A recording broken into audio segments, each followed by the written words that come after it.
Good morning students. நம்ம இப்போ 5வது பாடம் படிக்க போகிறோம், தாவர திசு வளர்ப்பு. முதல் பாடம் நான் தொடங்கினேன்.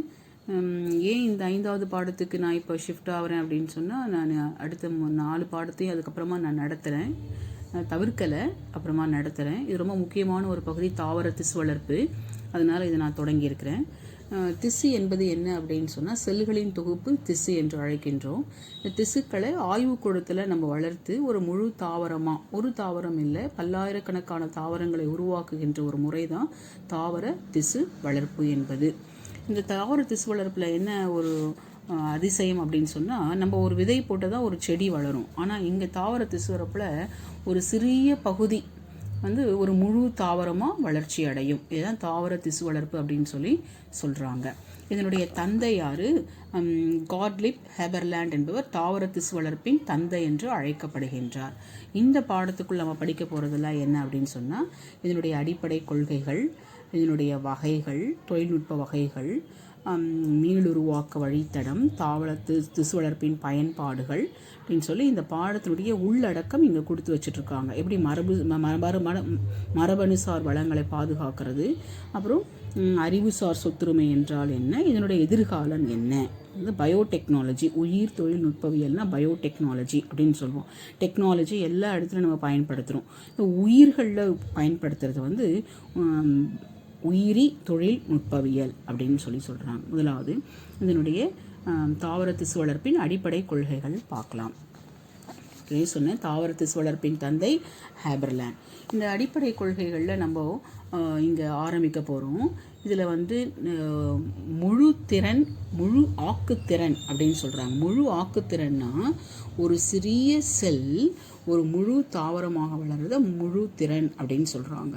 இதில் 3 பிரிவுகள் இருக்குது. அவங்க யார் அப்படின்னு சொன்னால், வேறுபாடுதல், மறு வேறுபாடு அடைதல், வேறுபாடு இழத்தல். இதை எப்படி நான் ஒரு சிம்பிளிஃபை பண்ணுறேன் அப்படின்னா, ஒரு பள்ளிக்கூடத்தில் படிக்கிறோம். இது இந்த முழு ஆக்குத்திறன்றது என்னன்னா, 1ஆம் கிளாஸ்லேருந்து 12ஆம் கிளாஸ் வரலாம் படிக்கிறது முழு ஆக்குத்திறன். இந்த 1லேருந்து 12க்குள்ளே படிக்கிறதுல 1லேருந்து 5 ஒரு ஸ்கூல் சொல்லுவோம், சின்ன பள்ளிக்கூடம் சொல்லுவோம். அப்புறம் 5லேருந்து 8 படிக்கிறது அடுத்தது ஹை ஸ்கூல்னு சொல்லுவோம். அப்புறம் 9லேருந்து 10 படிக்கிறது ஒரு பிரிவு, 11, 12 ஹையர் செகண்டரின்னு ஆகும். அப்போது சிறு சிறு பகுதிகளாக நம்ம பிரிக்கிறோம். 1ஆம் கிளாஸ்லேருந்து 5ஆம் கிளாஸு, 6ஆம் கிளாஸ்லேருந்து 10ஆம் கிளாஸு, 11, 12 பிரிக்கிறோம் இல்லையா? Middle school, high school, higher secondary school. அதே மாதிரி தான் ஒரு சிறிய செல் முழு தாவரமாக வளர்றது முழு ஆக்குத்திறன். அதில் 3 பிரிவுகள் இருக்குது. வேறுபாடு அடைதல் என்னென்னா, ஒரு செல் திசுவாக மாறுறது வேறுபாடு அடைதல். மறு வேறுபாடு அடைதல்னா அந்த திசு ஒரு உறுப்பாக மாறுபாடு வரைது மறு வேறுபாடு அடைதல். இங்கே வேறுபாடு இழத்தல் அப்படின்னா என்னென்னா, அந்த ஒரு உறுப்பு ஒரு முழு தாவரமாக உருவாவது 3வது கட்டம், முழு ஆக்குத்திறன். பாருங்க, மரபியல் திறன்களை கொண்டுள்ள உயிருள்ள தாவர செல்களை முழு தனி தாவரமாக வளர்ச்சியடையும் பண்பே முழு ஆக்குத்திறன். இது அழகான ஒரு படத்தில் விளக்கியிருக்காங்க. இங்கே ஒரு கேரட் காண்பிச்சிருக்காங்க.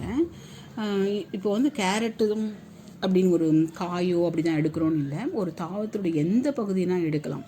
வேர், தண்டு, இலை, மொட்டு, பழம், விதை, எதுனா ஒரு பகுதி எடுக்கலாம். ஒரு சிறிய பகுதியை எடுத்து ஒரு பெட்ரி தட்டில் வச்சுட்டு வளர்ப்பு ஊடகம், இது வளர்ப்பு ஊடகம், அதில் நம்ம எடுத்த பகுதியை மேலே வைக்கிறோம். வளர்ப்பு ஊடகத்தில் பிரிகூறு நடைபெறுகிறது. இது இந்த சிறிய பகுதி கேலஸாக உருவாகிறது. கேலஸ் என்பது செல்களின் தொகுப்பு அப்படின்னு சொல்லுவோம். நிறைய உருவாகிறது கேலஸ் அப்படின்னு சொல்லுவாங்க. இது இருந்தால் அந்த ஃபஸ்ட்டு ஸ்டெப்பு. நம்ம முழுத்திறன் பெற்றுள்ள வேறுபாடு அடைதல் சொல்கிறோம் இல்லையா? ஒன்று தொகுப்பாக மாறுறது ஃபஸ்ட்டு ஸ்டெப்பு. இதில் இருந்து முன்கரு பின்கரு ஒரு உருவாகுது, அது செகண்ட் ஸ்டேஜ். சரியா? மறு வேறுபாடு அடைதல் அப்படின்னு சொல்கிறாங்க பாருங்கள், அது செகண்ட் ஸ்டேஜ். தேர்ட் ஸ்டேஜ் என்னென்னா, இதிலேருந்து ஒரு முழு தாவரம் உருவாகிறது, ஒரு நாற்று உருவாகிருக்கு. இப்போ ஒரு சிறிய பகுதி ஒரு தாவரத்தை உருவாக்குது. ஒரே ஒரு தாவரத்தை தான் உருவாக்கும்னா இல்லை, பல்லாயிரக்கணக்கான தாவரங்களை உருவாக்க முடியும். எடுத்துக்காட்டாக உங்களுக்கு இப்படி காண்பிச்சு வச்சுருக்காங்க. இது முழுசும் ஒரு ஆய்வுக்கூடத்தில் நடைபெறும். செயற்கையாக கட்டுப்படுத்தப்பட்ட ஒரு சூழ்நிலையில் உருவாக்கப்படும். இதுதான் முழு ஆக்குத்திறன். இந்த ஸ்டெப்ஸ் எல்லாம் உங்களுக்கு வேறுபாடு அடைதல், மறு வேறுபாடு அடைதல், வேறுபாடு இழத்தல் அப்படின்னு சொல்லி எடுத்திருக்காங்க. இது வந்து அடிப்படை கொள்கைகள். அடிப்படை கொள்கைகளில் முழு ஆக்குத்திறன், வேறுபாடு அடைதல், மறு வேறுபாடு அடைதல், வேறுபாடு இழத்தல், இதை விளக்கணும். இரண்டாவது பகுதி தாவர திசு வளர்ப்பு, பிளான்ட் டிஷ்யூ கல்ச்சர் டெக்னிக்ஸ், தொழில்நுட்பம் என்ன அப்படின்னு சொல்கிறாங்க. இதை வந்து நான் சொன்னேன், செயற்கையாக உருவாக்கப்பட்ட கட்டுப்படுத்தப்பட்ட சூழல்னா ஒரு ஆய்வுக்கூடத்தை தான் நம்ம செய்ய முடியும். அந்த ஆய்வுக்கூடத்தை நம்ம தயார் செய்யணும். அதுதான் இங்கே கொடுத்து வச்சுருக்காங்க. இப்போ இதில் வந்து நமக்கு சில ஸ்டெப்ஸ் இருக்குது இந்த தொழில்நுட்பவியலில். பாருங்கள், தாவர திசு வளர்ப்பில் அடங்கியுள்ள அடிப்படை தொழில்நுட்பவியல். அது யார் யாருன்னா நுண்ணீர் நீக்கம் செய்தல், இரண்டாவது ஊடகம் தயாரித்தல், மூன்றாவது வளர்ப்பு சூழல், நான்காவது கேலஸ் தூண்டப்படுதல், ஐந்தாவது கரு உருவாக்கம், ஆறாவது வன்மையாக்குதல். இந்த 6 ஸ்டெப்ஸ் எங்கே இருக்காங்க அப்படின்னு சொன்னால் தாவர திசு வளர்ப்பின் தொழில்நுட்பம். முதலாவது நுண்ணுயிர் நீக்கம். யார் நுண்ணுயிர் நீக்கம் செய்யணும், ஏன் செய்யணும் அப்படின்னா, ஒருவேளை அந்த ஆய்வுக்கூடத்தில் கிருமிகள், ஒரு பாக்டீரியா, பூஞ்சை போன்ற கிருமிகள் போயிடுச்சுன்னா நம்ம செய்கிற மொத்தம் வீணாக போயிடும். நம்ம எடுத்துகிட்ட டைமு, அதற்காக செலவு பண்ண தொகை எல்லாமே வீணாக போயிடும். அதனால் நம்ம முதலாவது நுண்ணுயிர் நீக்கம் செய்யணும், ஸ்டெரிலைசேஷன் செய்யணும், சுத்தப்படுத்தணும். அது யாரை சுத்தப்படுத்தணும், நம்ம பயன்படுத்த போகிற பொருட்களை சுத்தப்படுத்தணும். என்ன பயன்படுத்த போகிறோம், கண்ணாடி கலன், இடுக்கி, கத்தி போன்ற அனைத்து பொருட்களையும் 15 முதல் 30 நிமிடம் 70% ஆல்கஹாலில் நம்ம சுத்தப்படுத்தணும். இதுதான் நுண்ணீர் நீக்கம் நிலையை பராமரித்தல். சரி, பொருட்களை சுத்தப்படுத்திட்டோம். அடுத்து யாரை சுத்தப்படுத்தணும், அந்த அறையை சுத்தப்படுத்தணும். எதை கொண்டு சுத்தப்படுத்தணும், சோப்பு, சுவர்களை கொண்டு 2% சோடியம் ஹைப்போக்ளோரைட் அல்லது 95% எத்தனால் கொண்டு அந்த அறையை சுத்தப்படுத்தணும். பொருட்களை சுத்தப்படுத்துகிறோம், அடுத்து அறையை சுத்தப்படுத்துகிறோம். மூணாவது ஊடகத்தை நுண்ணீர் நீக்கம் செய்தல். என்ன ஊடகத்தில், இந்த ஊடகம் கொண்டுள்ள கண்ணாடி கலனை ஈரம் உறிஞ்சாத பருத்தி அல்லது பிளாஸ்டிக் கொண்டு மூடி தன் அழுத்த கலனில் இதே மாதிரி 121 டிகிரி செல்சியஸில் 15 30 நிமிஷம் நம்ம நுண்ணீர் நீக்கம் செய்ய வேண்டும். இதுக்கு வந்து அடுத்து வந்து ஸ்டெப் என்ன பார்த்தீங்கன்னா, பிரிக்கூறுக்கு நுண்ணீர் நீக்கம் செய்தல். எப்படி, யார் அந்த பிரிக்கூறு அப்படின்னு சொன்னால் எக்ஸ்பிளான்ட் அப்படின்னு சொல்லுவாங்க. எந்த ஒரு பகுதியை நம்ம தாவரத்திலிருந்து எடுக்கிறோமோ அந்த பகுதிக்கு பிரிக்கூறு என்று பெயர். அதை 0.1% மெர்க்குரி குளோரைடும் 70% ஆல்கஹால் கொண்டு நம்ம நுண்ணீர் நீக்கம் செய்யணும். நுண்ணீர் நீக்கம் யாரெல்லாம் செய்யணும், பயன்படுத்த போகிற பொருட்களை செய்யணும், அந்த அறையை செய்யணும். அதுக்கு அடுத்தது அங்கே பயன்படுத்த போகிற பஞ்சு, பிளாஸ்டிக்கு அதெல்லாம் கொண்டு என்னென்ன தாவரச்சாறு, வைட்டமின்கள், அமினோ அமிலங்கள், ஹார்மோன்கள் ஆகியவை இந்த துளையுடைய விட்டமுடைய மில்லிஃபோர் வடிகட்டி வழியாக செலுத்தப்பட்டு நுண்ணீர் நீக்கம் செய்யப்படணும். அப்புறம் எந்த ஒரு பகுதியை இந்த தாவரத்து சுழற்புக்கு நம்ம பயன்படுத்த போகிறோமோ அந்த பகுதியை நம்ம நுண்ணீர் நீக்கம் செய்யணும். இது முதலாவது ஸ்டெப்பு, நுண்ணீர் நீக்கம் செய்தல். ரெண்டாவது ஸ்டெப்பு ஊடகம் தயாரித்தல். அது வளர்றதுக்கு உணவு வேணும் இல்லையா, அதுதான் ஊடகம் அப்படின்னு சொல்கிறாங்க. அவங்க யாருன்னா எம்எஸ் ஊடகம், B5 ஊடகம், நிச் ஊடகம், ஒயிட் ஊடகம், 4 ஊடகம் இருக்குது. ஒரு 3 மார்க் கொஸ்டினா 2 மார்க் கொஸ்டினா உனக்கு வரலாம். இது உணவு பொருள். இது இந்த ஒரு சிறிய பகுதி வளர்ச்சிக்கு தேவையான ஒரு உணவு இல்லையா, அதான் ஊடகம் சொல்கிறாங்க. எம்எஸ்னு முராஷகி ஸ்கூக் ஊடகம், B5 ஊடகம் இங்கே போட்டிருக்காங்க. ஒயிட் ஊடகம், நிச் ஊடகம். இது வந்து நம்ம தயாரிக்க செய்யணும், பொருட்களை தயாரிக்க செய்யணும். இப்போ இங்கே பாருங்கள், திசு வளர்ப்பின் அடிப்படை தொழில்நுட்பம். முதல் ஸ்டெப் பாருங்கள், ஒரு தாவரம் எடுத்துக்கிட்டாங்க, அதில் ஒரு இலையினுடைய ஒரு சிறிய பகுதியை வட்டமிட்டு காமிச்சிருக்காங்க. அந்த பகுதியில் நிறைய செல்கள் இருக்குது. இது ஒவ்வொன்றும் ஒவ்வொரு செல், தாவர செல். இது மாதிரி ஒரு சிறிய பகுதியை ஒரு நுண்ணோக்கின் மூலமாக பார்க்கக்கூடிய ஒரு சிறிய பகுதியை எடுக்கிறாங்க. இது திசு மாதிரி. இதுதான் என்னன்னு சொல்கிறாங்க, அந்த பிரிக்கூறு அப்படின்னு சொல்கிறாங்க இல்லையா, அதுதான் அந்த ஒரு சிறிய பகுதி சாம்பிள். இதை ஒரு பெட்ரி தட்டில், கண்ணாடி தட்டில் வளர்ப்பு ஊடகம், எம்எஸ் ஊடகம், நிச் ஊடகம், ஒயிட் ஊடகம், அந்த ஊடகத்தில் அந்த சிறிய பகுதியை வச்சுடுறாங்க. இதெல்லாம் வந்து நுண்ணீர் நீக்கம் செய்யப்பட்டது எல்லாமே. இதுக்கப்புறம் இது கொஞ்ச நாள் பொறுத்து என்ன ஆகும், ஒரு திசு திரள் உருவாகும். முறையற்ற வளர்ச்சியற்ற கேலஸ், வேறுபாடு உறாத ஒரு பகுதி, ஒரு சிறிய பகுதி நிறைய செல் திசுக்களாக திசு தொகுப்பாக உருவாகுது. இது உருவாகின உடனே பெற்றித்தட்டில் போதிய உணவு இல்லாததுனால நம்ம இது என்ன பண்ணுறோம், ஒரு கூம்பு குடுவை கோனிக்கல் ஃப்ளாஸ்க்கு அனுப்புகிறோம். இந்த கோனிக்கல் ஃப்ளாஸ்க்கு திரும்பியுமா நம்ம ஸ்டெர்லைஸ் பண்ணிவிட்டு அது உள்ள வளர்ப்பு ஊடகம் வைத்து இந்த கேலஸை நம்ம எடுத்து ஒரு இடுக்கியின் மூலமாக இதனுள் நுழைத்து நம்ம வச்சிடணும். வச்சுட்டு இதில் பஞ்சு வச்சு இதை அடைச்சிடணும். இதுவும் ஒரு இது எல்லாமே ஒரு ஆய்வு கூடத்தில் நம்ம செய்யணும். இந்த கூம்பு குடுவையில் போதிய உணவு இருக்காது. செடி வளர வளர இது உணவு குறைவாகப்பட்டு கொண்டே இருக்கும். அப்போ என்ன பண்ணணும், இடுக்கியை கொண்டு ஒரு சோதனை குழாயில் வளர்ப்பு ஊடகம் எடுத்து அந்த இடுக்கியின் மூலமாக அந்த சிறு தாவரங்களை நம்ம இப்படி ஷிஃப்ட் பண்ணணும்னா அது தாவரமாக உருவாகும். இதுக்கு அடுத்து இது இயற்கையான சூழ்நிலைக்கு கொண்டு போகிறது. இதுதான் தாவர தொழில்நுட்பம். இதில் தான் முதல்ல நுண்ணுயிர் நீக்கம் என்ற ஒரு ஃபஸ்ட்டு ஸ்டெப் படித்தோம். ரெண்டாவது ஊடகத்தை தயார் செய்தோம். மூணாவது நம்ம என்ன பண்ணோம், வளர்ப்பு சூழல்னால் இயற்கையாக ஒரு செடி வளருதுன்னா அதுக்கு மண் வேணும், காற்று, சூரிய ஒளி, pH, ஈரப்பதம் இதெல்லாம் வேணும் இல்லையா. இது செயற்கையாக உருவாக்கப்பட்ட ஒரு கட்டுப்படுத்தப்பட்ட சூழ்நிலை வளருது. இப்போ இயற்கையாக என்ன கிடைக்குதோ அதெல்லாம் இந்த செயற்கையான சூழ்நிலையில் நம்ம ப்ரொவைட் பண்ணணும். அதுக்கு என்ன செய்யணும் அப்படின்னா, pH லெவல் 5.6 முதல் 6 வரையில் இருக்கணும். வெப்பநிலை 25 டிகிரி செல்சியஸ் ப்ளஸ் ஆர் மைனஸ்லேருந்து 2 டிகிரி செல்சியஸ் வரையிலும் வைக்கப்படணும். ஈரப்பதம் 50 முதல் 60% ஈரப்பதம் இருக்கணும். இயற்கையாக கிடைக்கக்கூடிய எல்லாத்தையும் நம்ம வைக்கணும். காற்றோட்டம் ஒரு சோதனை குழாய் அல்லது குடுவையை காற்றை தானே எங்கி குலுக்கணும். அதுவே தானாகவே ரொட்டேட் ஆகும். அப்போது அதுக்கு காற்றும் கிடைக்கும். அப்போது pH, வெப்பநிலை, ஈரப்பதம், காற்றோட்டம் எல்லாத்தையும் கொடுக்கறது தான் வளர்ப்பு சூழல் அப்படின்னு சொல்கிறாங்க. இப்படியெல்லாம் நம்ம செய்யும் பொழுது 16% ஒளி 16 மணி நேரம் ஒளி, 8 மணி நேரம் இருளாக இருக்கும் பொழுது இந்த சிறிய பகுதி கேலஸாக வளர்ச்சி அடைகிறது. இதுதான் கேலஸ், ஒரு சிறிய பகுதியாக வளர்ச்சி அடைகிறது.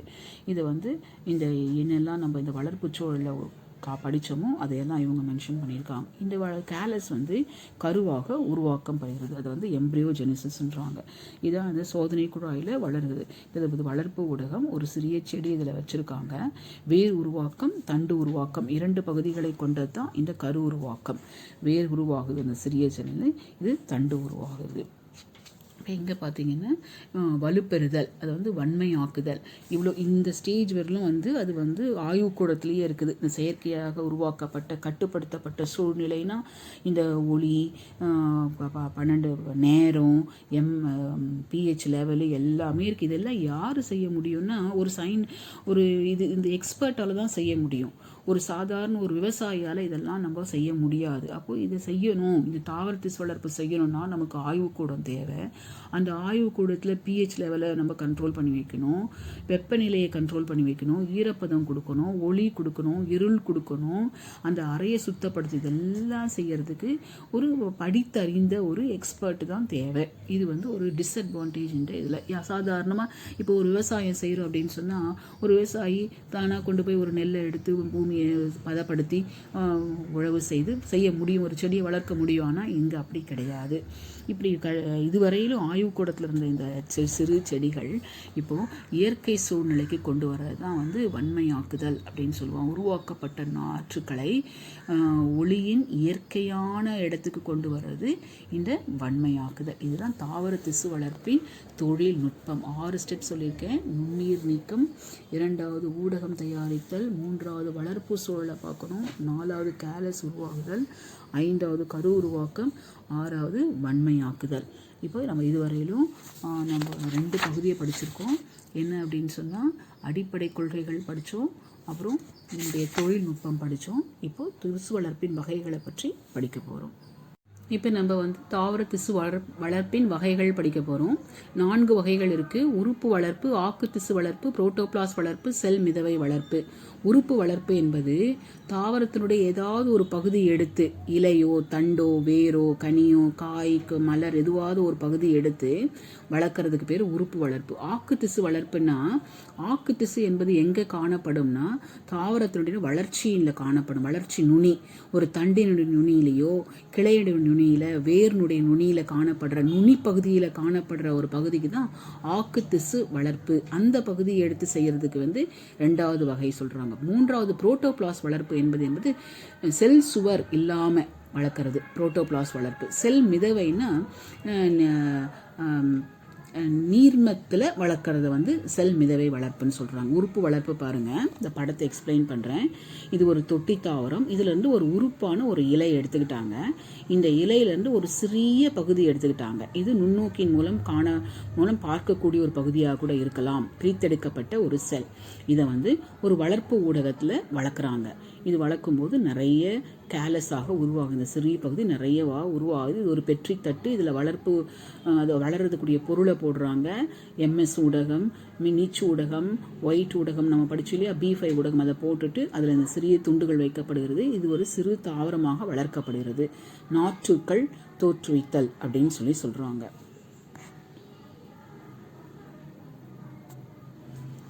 நாற்றுக்கள் தோற்றுவிக்கப்படுகிறது. இந்த சிறு சிறு நாற்றுக்கு இப்போ வளர்கிறதுக்கு போதுமான உணவு இல்லாதனால இப்போ இது என்ன பண்ணுறோம், நம்ம தனியாக பிரித்து எடுத்துட்டு வளர்ந்த உடனே ஒரு இயற்கையான சூழ்நிலைக்கு கொண்டு போயிடுறோம். அப்போது ஒரு சிறிய பகுதி ஒரு முழு தாவரமாக வளர்ந்து இயற்கை சூழ்நிலைக்கு கொண்டு வரதான் உறுப்பு வளர்ப்பு. 2வது ஆக்குத்திசு வளர்ப்பு. இது என்ன அப்படின்னு சொன்னால், 2வது பாருங்கள், ஆக்குத்திசு என்பது தண்டினுடைய நுனி பகுதியை கட் பண்ணுறாங்க. பாருங்கள், இது நுனி பகுதி. இன்னும் கிளியராக அந்த ஆக்குத்திசுக்கள் காணப்படுற ஒரு பகுதியை உங்களுக்கு காண்பிச்சிருக்காங்க. இதை ஒரு சோதனை குழாயில் வளர்ப்பு ஊடகம் எடுத்துக்கிட்டு பாருங்கள், அதை இனோகுலேட் பண்ணுறாங்க, உள்ளே நுழைக்கிறாங்க இடுக்கியின் மூலமாக. இன்னொன்று மனைச்சோடனே இது வந்து கேலஸாக உருவாகிறது. உருவாகிற உடனே அந்த சிறு செடியாக உருவாக ஆரம்பிக்கும். அப்புறம் அது ஒரு இயற்கையான சூழ்நிலைக்கு கொண்டு வர்றது ஆக்குத்திசு வளர்ப்பு. 3வது புரோட்டோபிளாஸ்ட் வளர்ப்பு. அது என்ன அப்படின்னு சொன்னால், இது ஒரு இலை. இந்த இலையை நுண்ணுயிர் நீக்கம் செய்கிறாங்க. இது ஒரு கண்ணாடி தட்டு. இதில் வந்து தேவையான பொருட்கள் எடுத்துக்கிறாங்க. நம்ம ஏற்கனவே வந்து தொழில்நுட்பவியலில் எப்படி நுண்ணுயிர் நீக்கம் செய்யணும் அப்படின்னு சொல்லி படிச்சிட்டோம் நம்ம. அதனால் இந்த நுண்ணுயிர் நீக்கம் செய்யப்படுகிறது. நுண்ணுயிர் நீக்கம் செய்யப்பட்ட உடனே அந்த இலையினுடைய மேலே இருக்கிற அந்த மெல்லிய தோலை உரிச்சு எடுத்துடுறாங்க. அது வந்து புறத்தோல், எபிடெர்மிஸ்ன்னு சொல்கிறாங்க. அந்த மெல்லிய தோலை எடுத்துகிட்ட உடனே இலை வந்து இப்படியாக காணப்படும். இலையில் நிறைய செல்கள் இருக்குது இல்லையா. இது வந்து புறத்தோல் அற்ற ஒரு இலை. இந்த இலை பிளாஸ்மோலைசிஸ் தனித்தனியாக பிரிக்கிறாங்க. லைசிஸ்னால் பிரித்தல், பிளாஸ்மா சிதைவுற்ற செல் பிரிச்சுட்டாங்க. இதை ஒரு சோதனை குழாயில் சேகரித்து வைக்கிறாங்க. நொதி கலவையில் சேகரித்து வச்சுக்கிறாங்க. இது 11th ஸ்டாண்டர்டில் படிச்சிருக்கீங்க. இது நொதி எப்படியெல்லாம் நம்ம பதப்படுத்தி வைக்கணும் அப்படின்னு சொல்லிட்டு.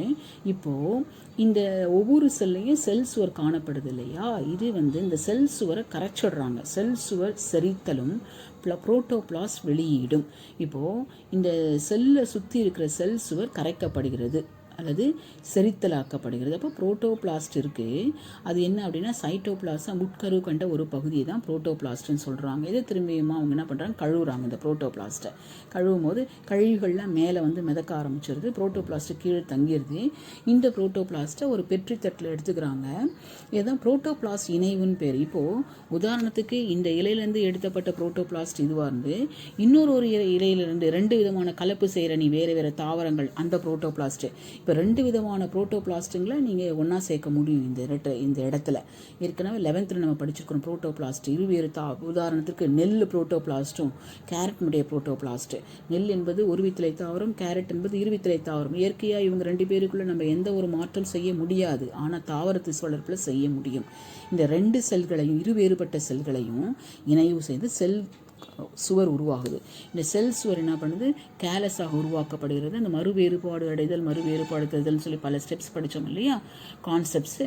அந்த இதிலிருந்து இவங்க அடிப்படை கொள்கைகளில் ஒரு சிறு தாவரமாக உருவாக்கப்படுகிறது. அப்போது தாவரத்தினுடைய இலை நுண்ணீர் நீக்கம் செய்யப்பட்டு செல் சுவர் அகற்றப்பட்டு புரோட்டோபிளாஸ்டுகள் இணைவினால் ஏற்பட்டு ஒரு முழு புதிய தாவரமாக உருவாக்கப்படுகிறது. இது வந்து புரோட்டோபிளாஸ்ட் வளர்ப்பு என்று கருதப்படுகிறது. 4வது வகை ஒன்று இருக்குது. அது என்ன அப்படின்னு சொன்னால் செல் மிதவை வளர்ப்பு. அது என்ன செல் மிதவை வளர்ப்பு? செல் தொகுப்பை வளர்ப்பு ஊடகத்தில் நீர்ம வளர்ப்பு ஊடகத்தில் வளர்க்கும் முறை தான் செல் மிதவை வளர்ப்பு என்று அழைக்கப்படுகிறது. இப்போ இந்த 4 முறைகள் யானது திசு வளர்ப்பின் வகைகள்.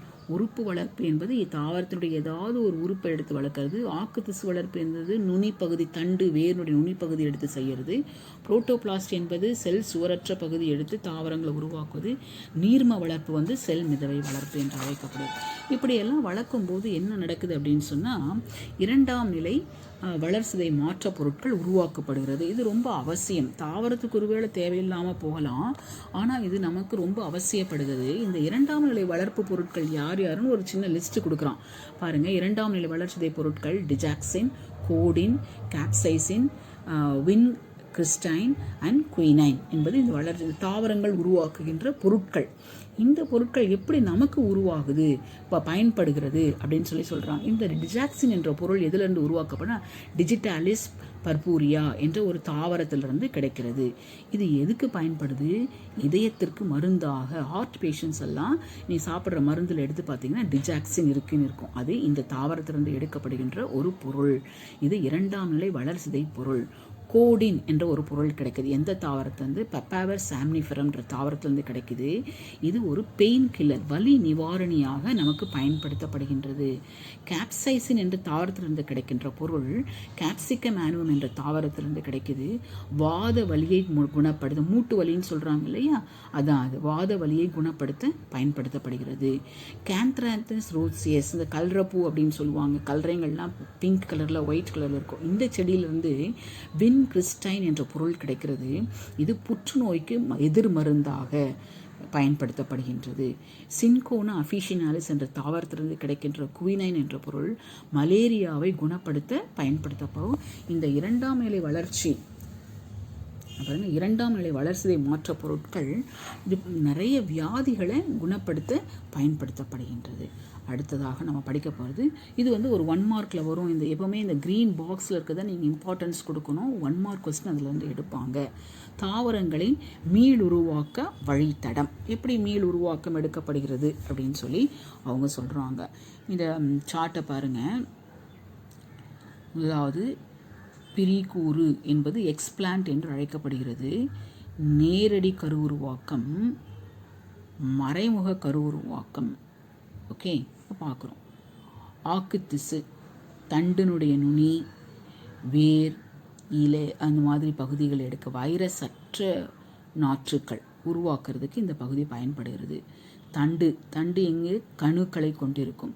பல தண்டுகளை நுண்பெருக்கம் மூலமாக வேர் உருவாக்கப்படுகிறது, நாற்று உருவாக்கப்படுகிறது, அப்புறம் நிலத்துக்கு மாற்றப்படுகிறது. இது ஃபஸ்ட் ஸ்டெப்பு. செகண்டு, இதே இந்த எக்ஸ்பிளான்ட்லேருந்து நேரடி உருவாக்கம், கருக்கள் உருவாக்கப்படுகிறது, நாற்றுக்கள் வன்மையாக்குதல்னால் இயற்கையான சூழ்நிலைக்கு கொண்டு வருகிறது. இது நேரடி உருவாக்கம். 3வது மறைமுக கரு உருவாக்கம். இங்கே என்ன அப்படின்னு சொன்னால், இந்த கேலஸ் என்பது திசுக்களின் தொகுப்பிலிருந்து தண்டு, வேறுதா, கேலோஜெனிசிஸ், ரைசோஜெனிசிஸ் சொல்லுவாங்க, நாற்றுக்கள் உருவாகுது, இயற்கையான சூழ்நிலைக்கு மாற்றப்படுகிறது. அப்போது இந்த ஒரு சிறிய எக்ஸ்பிளான்ட் பிரிகூறு என்பது இப்படியாக வைரஸ் அற்ற நாற்றுக்களை உற்பத்தி செய்கிறது, நேரடியாக கரு தாவரங்களை உற்பத்தி ஆகுது, மறைமுகமான ஒரு வழியிலையும் தாவரங்களை உற்பத்தி செய்யப்படுகிறது. இதை தாவர மீள் உருவாக்கம், ஒரு தாவரத்திலிருந்து மீண்டுமாக தாவரங்களை உருவாக்குறதுக்கு விளக்குற படம் தான் இந்த மீள் உருவாக்கம் பகுதி. இது உங்களுக்கு இந்த உடல் கரு உருவாக்கம் காமிச்சிருக்காங்க. இப்போ நான் படிச்சிருக்கோம் பாருங்கள். இது ஒரு செடி, இது வேர், தண்டு, இலை என்று. பிரிகூறு என்பது நான் சொன்ன ஏற்கனவே எந்த இடத்துலேருந்து இருக்கலாம்? ஆக்கு திசு தாவரத்தினுடைய நுனி பகுதியாக கூட எடுக்கலாம், கணுவில் எடுக்கலாம், தண்டில் இல்லையா, இலையில் எந்த பகுதியிலனா எடுக்கலாம். தான் இந்த ஆரோ மார்க் போட்டு காமிச்சிருக்காங்க. இந்த பிரிகூர்லேருந்து கேலஸ் ஒரு சிறிய பகுதி திசுக்களின் தொகுப்பாக உருவாக்கப்படுகிறது, கருக்கள் உருவாக்கப்படுகிறது. இந்த கருக்கள் தாவரங்களாக வளர்ச்சி அடையுது. மறைமுக உருவாக்கம். இதே இந்த கருக்கள் வந்து செடிகளாக உருவாக்கப்படுகிறது. நேரடி உடல் கரு உருவாக்கம். இன்னொன்று நேரடி உருவாக்கம் சொல்கிறாங்க, வேர் கேலோஜெனிசிஸ் ரைசோஜெனிசிஸ்ன்னு சொன்னேன் அது. அப்போது இப்படியா ஏதாவது ஒரு பகுதி ஒரு ஆய்வுக்கூடத்தில் இந்த எல்லா நிலைகளையும் அடைந்து ஒரு தாவரமாக இயற்கையான சூழ்நிலைக்கு கொண்டு வரது தான் தாவர மீளுருவாக்க வழித்தடம். சரி, இப்போ இதனுடைய பயன்பாடுகள் என்ன அப்படின்னு சொல்லி படிக்கலாம். இந்த உடல் கரு உருவாக்கம் திறன்மிக்க நாற்றுக்களை கொடுக்குது. இப்போ நம்ம ஆய்வுக்கூடத்தில் போய் விதையே போடாது தக்காளி செடி நம்ம சாப்பிட்றோம், பெங்களூர் தக்காளி சொல்கிறோம், பீன்ஸ், ஊட்டி பீன்ஸ், இதிலெல்லாம் விதைகளே கிடையாது. எங்கேருந்து வராங்கன்னா இந்த ஆய்வுக்கூடத்தில் வந்து உருவாக்கப்பட்ட செடிகள்லேருந்து விளையிறது தான் இது. செயற்கையான விதைகளை உற்பத்தி செய்கிறதுக்கு இது பயன்படுத்தப்படுகின்றது இல்லையா. ஏலியன் சட்டைவம், ஹார்டியம் வல்கேர், ஒரைசஸ் சட்டைவா, ஜியாமைஸ் போன்ற பல தாவரங்களில் உடல் கரு உருவாக்கம் தற்பொழுது கண்டறியப்பட்டுள்ளது. இவங்கெல்லாம் நம்ம பயன்பாட்டில் இருக்கிற தாவரங்கள். அடுத்து உறுப்புகள் உருவாக்கம் அப்படின்னு சொல்லி படிக்க போகிறோம். கேலஸ் என்பது தாவரங்களின் திசு தொகுப்பு. இது வேறுபாடு அடைகிறது. தண்டுருவாக்கம் கேலோஜெனிசிஸ், வேர் உருவாக்கம் ரைசோஜெனிசிஸ். இந்த பகுதிக்கு அப்புறம் சிறு தாவரங்கள் உருவாக்கப்படுகிறது. இதான் சொல்கிறோம். இப்போது தாவர திசு வளர்ப்பின் பயன்பாடுகள், ஏன் நம்ம இதை செய்யணும் அப்படின்னு சொல்லி நம்ம இப்போ படிக்கலாம்.